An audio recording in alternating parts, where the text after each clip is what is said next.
Neste 10 de outubro celébrase o Día Mundial da Saúde Mental con moitas actividades divulgativas e de concienciación.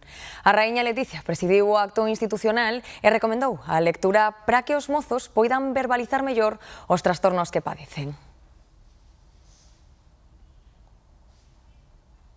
¿Y qué sucede cuando no puedes poner palabras a lo que sientes, a lo que duele, al daño, a la pérdida, a la incertidumbre?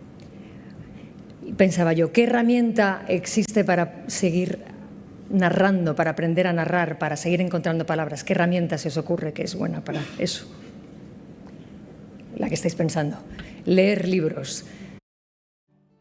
Reivindicar a atención á saúde mental e emocional en Galicia, destacar o papel coidador que fai aquí o persoal de enfermería era o propósito deste acto no Clínico de Santiago, con música para poñer en valor a expresión emocional dos pacientes e asociacións de voluntarios que falan do seu traballo con agudos en os hospitais psiquiátricos e que pediron erradicar os estigmas e escoitar. Xuntos ofreceron unha panorámica e falaron dos que hoxe son os máis vulnerables.